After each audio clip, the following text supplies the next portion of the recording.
रिद्धि यही कोई 10-11 बरस की रही होगी।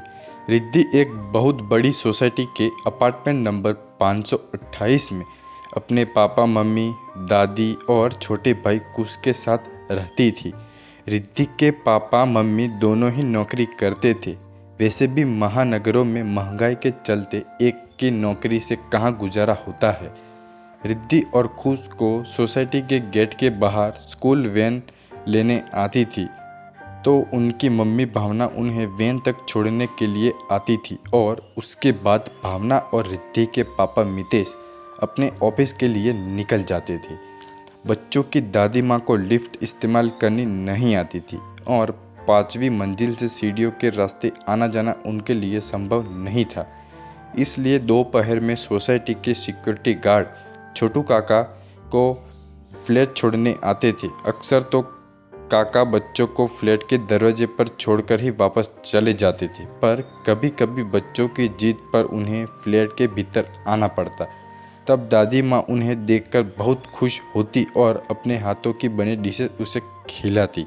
काका अपने परिवार से दूर यहाँ नौकरी करते थे। रोज किसी ढाबे पर खाना खाने वाले काका की आत्मा घर के बड़े खाने को खाकर तृप्त हो जाती, क्योंकि काका दादी माँ के हम उम्र थे, तो वे कभी कभी अपनी यादें एक दूसरे के साथ साझा करते। उनकी बातें सुनकर बच्चे बड़े खुश होते। अब तो छोटू काका बच्चों को कहानियाँ भी सुना देते थे। धीरे धीरे छोटू काका की कहानियों वाली बात सोसाइटी में फैलने लगी। सोसाइटी के बाकी बच्चे भी अक्सर छोटू काका को घेर लेते और कहानियाँ सुनाने की जिद करते। अब रोज शाम को 6 से 7 बजे तक सोसाइटी का पार्क गुलजार रहने लगा। सोसाइटी के सभी बच्चे अपने अपने घर के बुजुर्गों के साथ पार्क में आ धमकते और खूब मस्ती करते। जो बुजुर्ग पहले अपनी शारीरिक असमर्थताओं के चलते अपने फ्लैट में बंद रहने को मजबूर थे, वे अपने नानी पोते का सहारा लेकर पार्क में आ जाते, और जो बच्चे सुरक्षा के लिहाज से घर में बंद रहते थे, वे अपने बुजुर्गों के सानिध्य में खुले आसमान के नीचे खुश रहने लगे थे। 1 घंटे के लिए पार्क में जो मजमा लगता, उनकी रौनक पूछिए मत।